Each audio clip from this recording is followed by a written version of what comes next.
Welcome back to Wealthstone, your trusted source for financial insights. I'm Greg Shaw, and today we're recapping December's market movements, including key interest rates both from the Bank of Canada and the US Federal Reserve. Plus, we'll look at an interesting milestone for the Dow Jones and what could be ahead as we close out the year. Let's dive in. December brought another significant move from the Bank of Canada, which lowered its key interest rate by 50 basis points. This brings the rate down to levels we haven't seen in quite some time.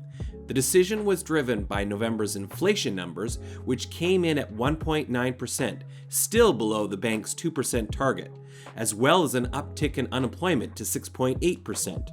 This rate cut is aimed at stimulating economic growth and supporting Canadians who have been feeling the pressure of higher borrowing costs for over the past few years. As a result, we're seeing renewed activity in sectors like real estate, where lower mortgage rates are enticing buyers back into the market. Cities like Toronto and Vancouver have reported an increased housing sales, and we expect this trend to continue into the new year. However, lower rates also mean lower returns for savers. If you rely on GICs or high-interest savings accounts, now is a good time to review your investment strategy to make sure it's working for you in this new environment. South of the border, the Federal Reserve followed suit by cutting its benchmark interest rate by 25 basis points. This marks the Fed's third rate cut this year, signaling a shift in its approach after an extended period of tightening monetary policy. The U.S. economy has shown signs of cooling inflation, and this modest rate cut is intended to support growth without overheating the economy. The Fed's decision was welcomed by investors, and U.S. markets saw a rally in response, with the S&P 500 and Dow Jones both posting gains. However, it hasn't all been smooth sailing. This month, we saw the Dow Jones Industrial Average experience a streak of 10 consecutive days of decline, something that hasn't happened since 1974.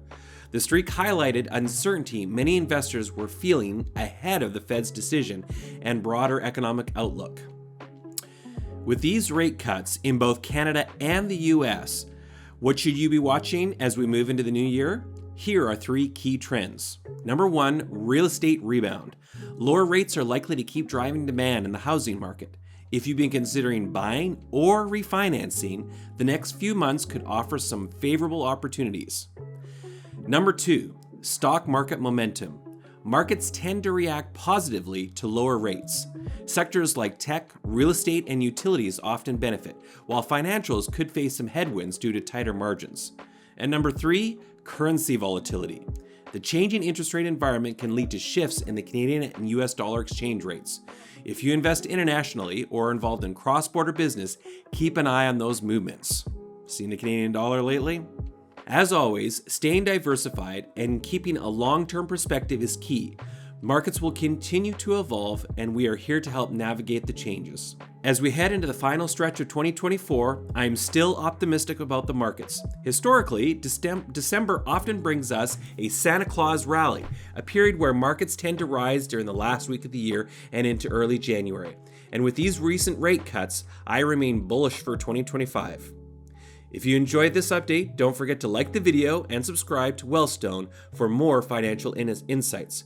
We'll be back in January with updates on RSP season and what to watch for in the new year. From all of us at Wealthstone, we wish you a Merry Christmas and a prosperous New Year. See you soon, and as always, stay informed.